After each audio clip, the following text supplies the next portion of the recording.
Welcome back to Coremates. If you're joining us again today, thank you for choosing this space, this little pocket of calm in a world that moves too fast for most hearts to keep up with. And if you're new here, we're really glad you found us. Settle in. Breathe. You're safe here. The truth is, life can feel like a lot. The pressure to perform, to be productive, to stay motivated, to keep pushing even when your body is whispering, "I'm tired." Most of us carry more than anyone realizes: responsibilities, expectations, inner battles. And we rarely get moments to pause and understand what's actually happening inside us. This podcast isn't about perfection. It's not about fixing yourself or becoming some hyper-optimized version of a human being. It's about awareness. About coming home to parts of yourself that you've ignored or judged or misunderstood for years. And today, we're talking about one of the most misunderstood states of the human nervous system: the freeze response, the shutdown, that heavy, quiet stuckness that so many people mislabel as laziness. Especially our generation, especially yours. And if you've ever wondered, why can't I just do the thing? This episode is going to feel like someone finally gives you the missing piece. So as you're listening today, whether you're walking, driving, cleaning, or lying in bed, I want you to listen gently, not with judgment, not with the voice in your head that says you should be doing more, but with curiosity, with softness, with the understanding that if you've been stuck, there's a reason. And it's not because you're lazy. All right, let's get into it. Let's start from the beginning with the lie most of us were taught to believe.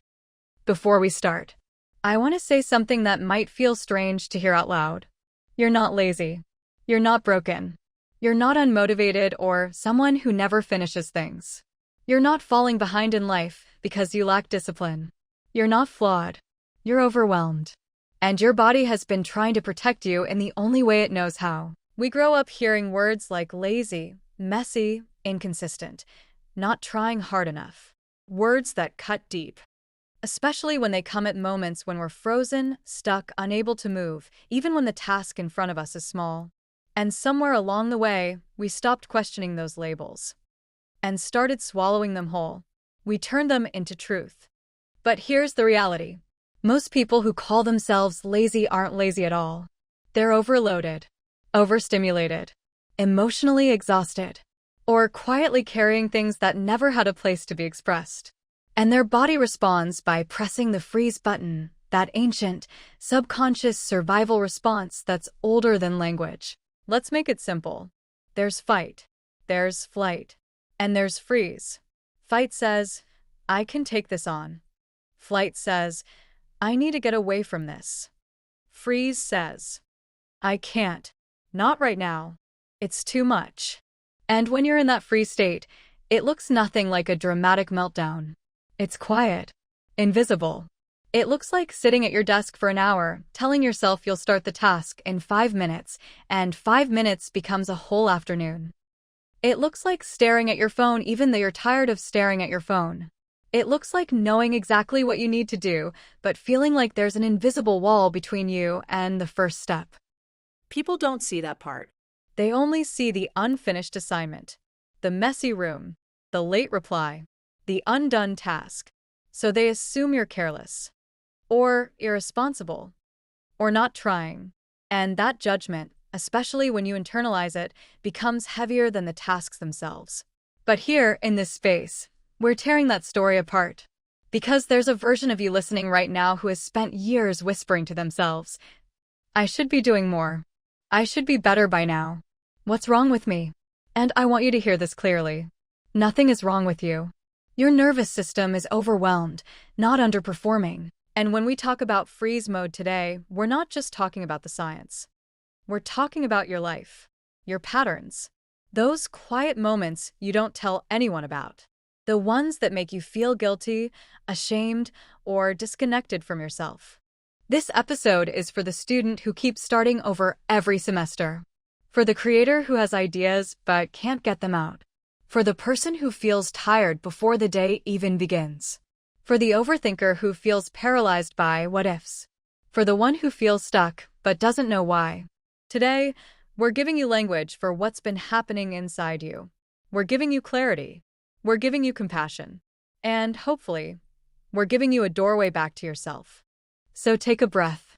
You can unclench your jaw. You can soften your shoulders. You don't need to perform here. Just listen. We're going to take this slowly, gently, and with a kind of softness that your nervous system might not be used to, but definitely deserves.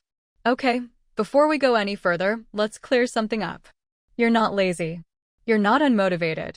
You're not ruining your life on purpose.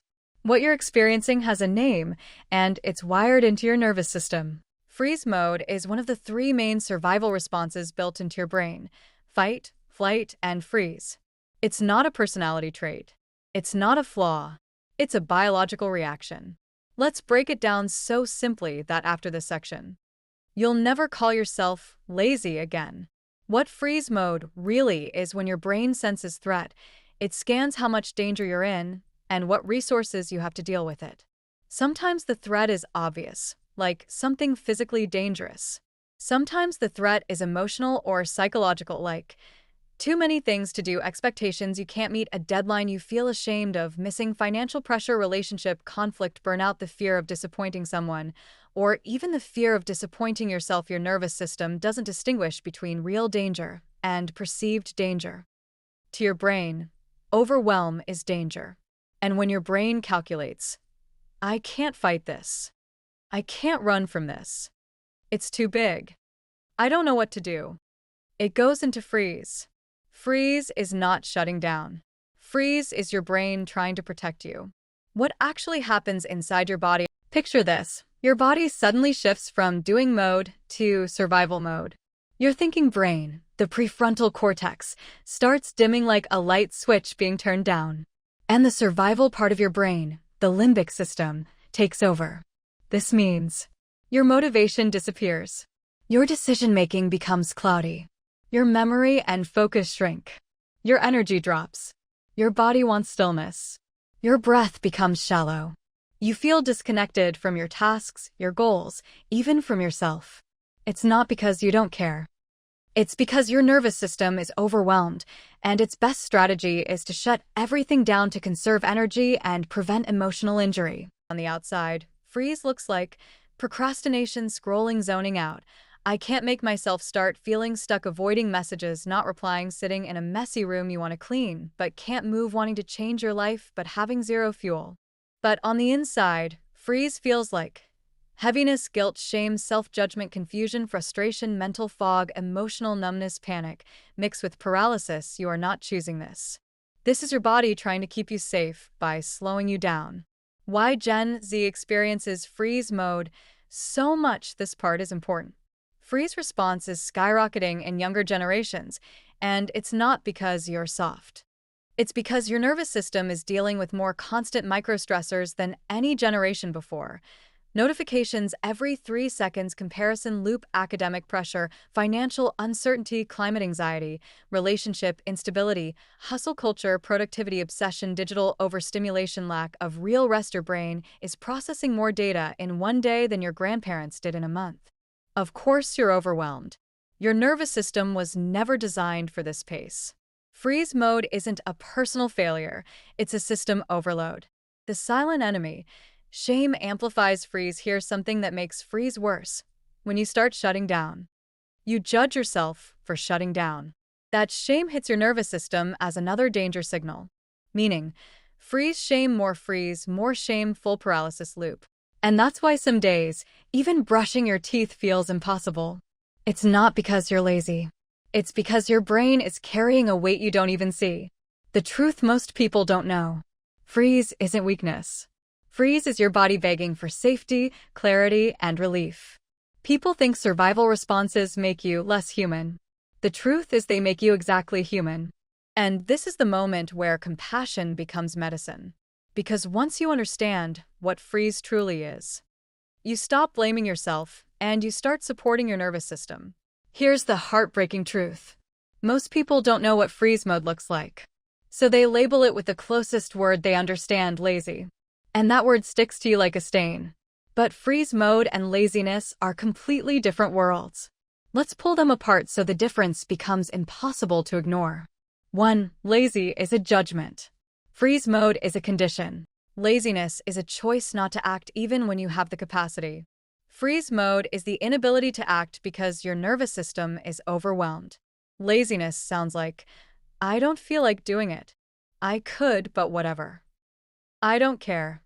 Freeze mode sounds like, I want to do it, but I can't start. I'm overwhelmed just thinking about it. I feel stuck in my own body. One is indifference. The other is paralysis. 2. Freeze looks calm from the outside, but inside, it's a full storm. Here's the irony. Freeze mode can look peaceful. You're sitting, scrolling, lying down, staring at a wall. No yelling. No running. No obvious distress. So people think you're just relaxing. But inside, it's chaos. What you're actually feeling. Tight chest. Racing thoughts. Shame. Fear of disappointing people. Mental exhaustion. Dread. Hopelessness. Guilt. This mismatch, calm exterior, overwhelmed interior, makes freeze almost invisible. 3. Childhood conditioning makes you blame yourself. This is where it gets deep. If you grew up hearing things like, stop being lazy, get up and do something. Why are you always behind? You're wasting your potential. Your nervous system learns something very dangerous. When I slow down, I'm a bad person. So now, every time you freeze as an adult, the shame from your childhood rushes back in. And you judge yourself before you even understand what's happening. And shame is gasoline on the freeze fire. 4. Freeze mode makes simple tasks feel huge. Imagine you're looking at one email, one dish, one assignment, one message to reply to, and your brain responds like it's a mountain. This isn't laziness.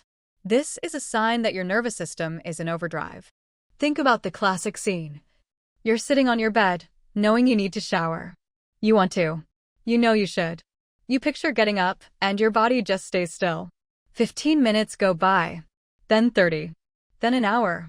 Not because you don't care about hygiene, not because you want to be gross, but because your system is stuck on pause, not by choice, but by instinct. 5. Freeze mode often hits people who care the most. This is the part no one talks about. The people who freeze the hardest are often high achievers, perfectionists, sensitive minds, overthinkers, people with big dreams, people who carry others emotionally, people who don't want to disappoint anyone, people who grew up hyper-aware of others' reactions. Freeze isn't a lack of caring. Freeze is the consequence of caring too much, too often, for too long without rest. 6. Society rewarded fight and flight and ignored freeze. We admire the hustler fight, the escape artist flight, but freeze? Freeze is mislabeled as lazy, unproductive, or unmotivated. But here's the truth you never hear. Freeze mode is your body's most ancient way of protecting you. Every animal has this response. It's not a flaw, it's part of survival. Humans just don't have the language to describe it.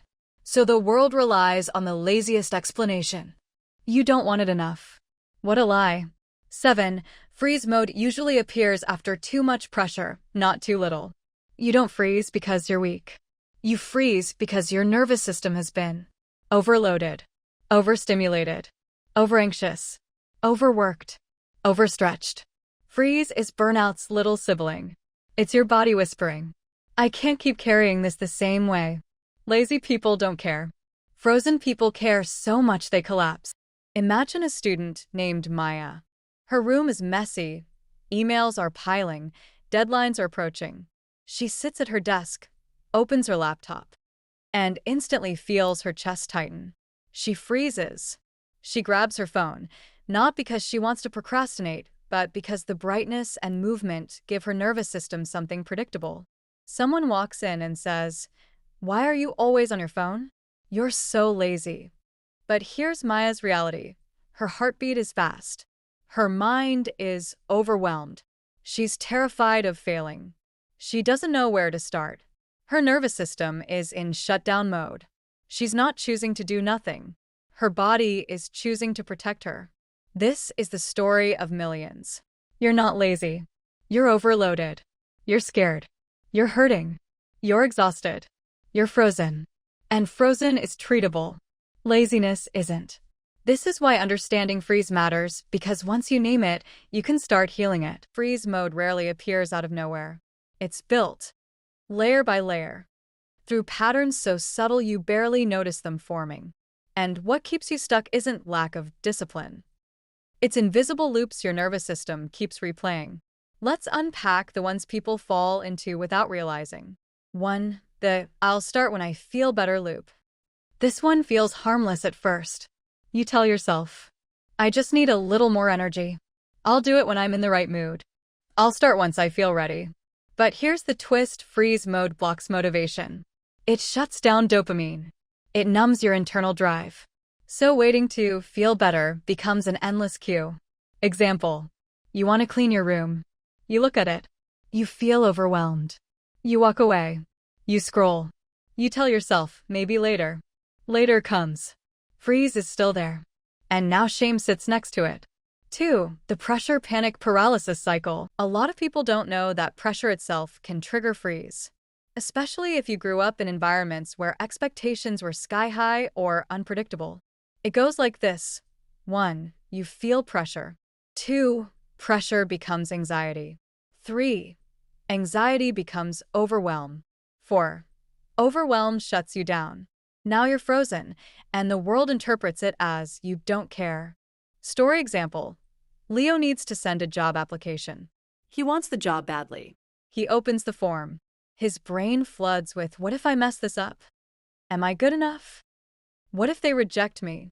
His hands freeze. The form stays empty. He closes the laptop and walks away, heart beating fast. That's not laziness. That's a pressure-induced shutdown. 3. The micro-freeze moments you ignore. Freeze isn't always big and obvious. Sometimes it's tiny, little stutters in your system that accumulate. Opening Instagram instead of replying to a message. Sitting in your car before going inside. Standing still before a shower. Switching apps for no reason. Rereading the same sentence. Staring at your to-do list without moving. These micro-pauses feel small, but they're signals of an overloaded nervous system trying to find footing. Ignore enough of them, and full freeze appears. 4. The perfectionism fear wall. Perfectionism doesn't look like neatness. It looks like avoidance. Your brain goes, if I can't do it perfectly, I won't start at all. This creates an invisible wall around every task. Writing an email, starting an assignment, organizing a room, posting content, reaching out to someone. Perfectionism activates the same threat circuits as physical danger, which pushes your body straight into freeze. Real example: you want to start working out, but instead of taking a walk, you think, I need the right routine, the right clothes, the perfect plan. Your standards become so high. Your brain shuts down before you even try. 5. Emotional conflict between what you want and what you fear. Freeze often lives in the space between desire and fear. You want intimacy, but fear being hurt. You want success, but fear failure or even success itself. You want progress, but fear being seen starting from zero. When your wants and your fears collide, your nervous system hits neutral. Not forward, not backward, just stuck. Story example: Sarah wants to post art online. She loves drawing. But the moment she thinks about sharing it, she imagines criticism. Her mind spirals. Her stomach drops. Freeze. She's not unmotivated. She's caught between who she wants to be and who she's afraid to become. 6. The overstimulation shutdown pattern. Gen Z's #1 freeze trigger. Our generation lives in constant stimulation. Notifications, fast content, noise, comparison, information overload. Your nervous system never gets a break. So when you finally try to focus on one real-life task, your brain is too fried to switch modes. This is why so many people freeze when the stimulation stops. Because silence feels unfamiliar. Your brain isn't used to slow dopamine, only fast hits. Freeze becomes the default state when the world is too loud for too long. 7. The shame spiral that locks everything in place. This one is heavy but important. Freeze mode rarely comes alone. It brings its best friend, shame. You freeze, you feel guilty, guilt increases stress, stress deepens freeze. It's a loop, and shame makes everything heavier. I'm behind. I'm failing. Everyone else is moving. What's wrong with me? But shame isn't a motivator, it's a paralyzer. If freeze is the glue, shame is the weight pressed on top of it. 8. The lack of predictable safety. Freeze thrives in environments where you don't feel fully safe, emotionally, mentally, or even physically. If your system senses chaos, criticism, conflict, instability, pressure, uncertainty, your brain goes into lockdown mode. Not because you're fragile, because you're wired for survival. Freeze is your body saying, I don't trust this environment right now. 9. The one pattern no one talks about, hope fatigue. Some people freeze not because they're scared, but because they're tired of trying. You've been disappointed so many times that even hope feels exhausting. Another attempt, another start, another new routine, another promise to yourself. Eventually, your nervous system goes, I can't handle one more failure. And it freezes to protect you from disappointment. That's not laziness. That's heartbreak. 10. The hidden thread connecting all these patterns. Every pattern, every single one ties back to a simple truth. Freeze is your body trying to protect you. Protect you from pressure. Protect you from fear. Protect you from overstimulation. Protect you from expectations. Protect you from disappointment. Protect you from pain. Your nervous system isn't sabotaging you. It's guarding you. But guarding you so tightly, you stop moving. If you've recognized yourself in everything we've talked about, breathe. Freeze mode is not permanent. It's not a personality trait. It's not who you are. It's a nervous system state, and states can change. But here's the key. You don't break out of freeze by force. You don't motivate your way out. You don't shame yourself out. You don't rush yourself out. You coax yourself out. Warmly, gently, consistently. Think of your nervous system like a scared animal.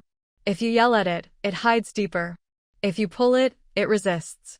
But if you approach it softly, it starts to trust you again. So let's walk through the ways you can actually start thawing, step by step, layer by layer, without overwhelming yourself or making the freeze stronger. 1. The first step. Name what's happening. Freeze shrinks when you give it language. Instead of saying, I'm lazy, I'm unmotivated, what's wrong with me? Try, my nervous system is overwhelmed. I'm in a freeze response. This is a biological state, not a failure. Why is this powerful? Because the moment you name the state, the prefrontal cortex, the rational part of your brain, wakes up. Your body stops treating the situation like a threat, and you regain a bit of control. Naming isn't cheesy. It's neurological. 2. The 10-second grounding reset. Freeze is disconnection. Grounding is reconnection. Here's the easiest reset. The 5-5-5 breath. Inhale for 5. Hold for 5. Exhale for 5. Do it twice. This sends a signal to your vagus nerve that says, you're safe. And here's what's wild. Most people don't realize that the breath is the only part of the nervous system you can consciously control. When you slow your breath, your body literally switches out of freeze mode. 3. The 20-second body wake-up freeze often disconnects you from your physical body. So we reawaken it gently. Try this right now. Take one deep breath and wiggle your fingers. Rotate your ankles. Roll your shoulders. Touch your face. Open and close your hands. This seems tiny, but from a neuroscience perspective, you're reactivating the motor cortex, the part of your brain responsible for movement and initiation. This is the spark that helps you move again. 4. The 30-second rule, the most powerful anti-freeze tool. This one is magic, and it works because it bypasses overwhelm. Pick the smallest possible action, and do it for 30 seconds only. Open the document for 30 seconds, wash one single dish, tidy one corner of your desk, walk for half a minute, reply to one message, read one paragraph, write one sentence, not finish the task. Just start the motion. Why does this work? Because your brain hates starting, but loves continuing. The moment you begin, your nervous system shifts from shutdown into mobilization. Dopamine releases when you initiate, not when you succeed. So your body tells your brain, I'm capable. And the freeze loosens. 5. The dopamine reset. Shift from fast to slow reward. When your brain is used to fast dopamine, TikTok, scrolling, notifications, rail tasks feel slow, heavy, unrewarding. So we retrain the brain with small, predictable wins. Slow dopamine means checking off a tiny task, drinking water, opening a window, changing your shirt, putting your hair up, making your bed halfway, lighting a candle, putting 2 items in the trash. These aren't chores. These are neurochemical nudges. Each one tells your dopamine system, I did something. Reward me. And it does. 6. The safety loop. Creating an environment where you can unfreeze. Freeze thrives in environments that feel unsafe, emotionally or mentally. So we create micro-safety. Ask yourself, do I need quiet? Do I need company? Do I need music? Do I need a softer light? Do I need my space clean? Do I need warmth? Do I need a blanket? Do I need alone time? You're not being dramatic. Your nervous system is trying to find stability. You don't move when you don't feel safe. But safety doesn't have to be huge. It can be as simple as dimming a light or making tea. 7. The one gentle decision method. Freeze hates big decisions. So make one small one. Just one. I'll stand up. I'll open the window. I'll put my feet on the floor. I'll fill 1 cup with water. I'll open the Notes app. One tiny decision breaks the neural loop. Your brain thinks, oh, we're moving again. And movement is the opposite of freeze. 8. The 5-minute warm-up task. 0 expectations. Think of this as the ignition before driving. You don't start with the big thing. You start with a mini ritual that signals your system. We're shifting gears. A warm-up can be playing one song, stretching, wiping your desk, putting your hair up, opening a notebook, getting water, changing into comfy clothes. Not productivity, just preparation. Warm-ups make your nervous system feel safe enough to begin. 9. The power of micro-movements. Movement is the antidote to freeze. But we're not talking gym workouts. Think. Slow walking around your room, swaying side to side, pacing lightly, stretching your arms, shaking your hands, leaning against the wall. Movement reactivates your vagus nerve and signals your body to shift into action mode. You're teaching your system, I'm not stuck. I can move. 10. The emotional permission that changes everything. Before anything else, you need one thing. Permission. Permission to start small. Permission to move slowly. Permission to not be okay yet. Permission to take breaks. Permission to be human. Permission to be gentle with yourself. Freeze tightens when you judge yourself. Freeze melts when you understand yourself. 11. The 2 roads check-in. Before beginning anything, ask, is this task freezing me because it's hard? Or because I'm scared? If it's fear, you break it into smaller steps.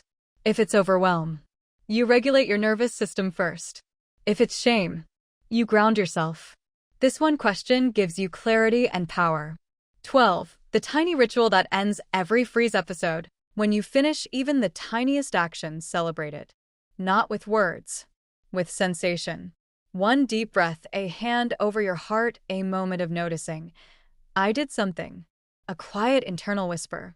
Good. This creates a loop in your brain. Action rewards stability, more action. It's not about productivity. It's about rewiring. You don't fix freeze by becoming tougher. You heal freeze by becoming safer.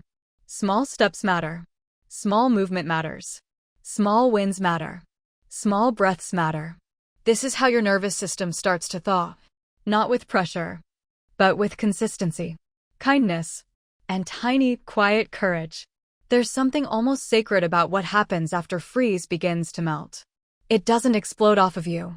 It doesn't rush in like motivation or adrenaline. It comes quietly, like a warm light under a cold door. It starts with small signals. You take a deeper breath. Your shoulders drop. Your thoughts feel a little less tangled.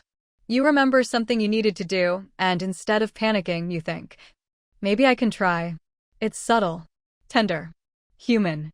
A lot of people imagine healing as this dramatic comeback. But the truth is, healing often feels like returning to yourself in small pieces. You don't suddenly become productive. You become available to your life, your feelings, your choices. You notice a bit more clarity. You feel a little more capable. You reach for your water without forcing yourself. You open the window because fresh air feels good again. You stand up because your body wants to move, not because you're punishing yourself into action. This is the nervous system thawing. This is life coming back online. When freeze begins to fade, life feels different in ways that are hard to explain but easy to recognize. Music hits deeper. Colors look softer. Your body feels more like a place you live in, not a machine you're failing to operate. Time stops feeling like a threat and becomes something you can move through again. You can hear your own thoughts without fear. You don't sprint. You stroll. You test the ground again. You rediscover tiny joys you thought you lost. And perhaps the most beautiful part, you start trusting yourself again. Not because you're achieving things, but because you can feel your inner world calming down. That's the version of you that's been underneath the freeze the whole time. Steady. Soft. Able. Freeze steals your sense of choice. When it melts, you reclaim it. You look at your day and think, I can start with this. I can take a small step. I can try again. I can do this slowly. Choice is freedom. And freedom is what your nervous system has been fighting to protect all along. It's like thawing from the inside. A slow return. A gentle remembering. A feeling of, oh, I'm still here. And I haven't given up on myself. And the truth is, you were never the problem. Your freeze wasn't a failure. It was your body guarding your power until you were safe enough to use it again. Now you're stepping back into that power. Not with force, but with softness. Not with pressure, but with presence. Not all at once, but one quiet breath at a time.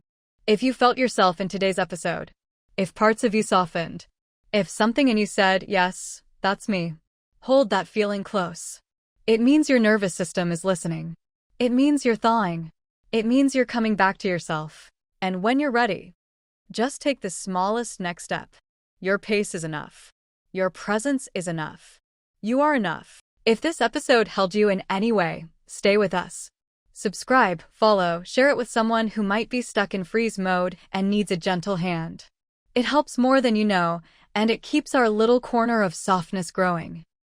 We'll see you in the next episode. Same space, same honesty, same warmth waiting for you.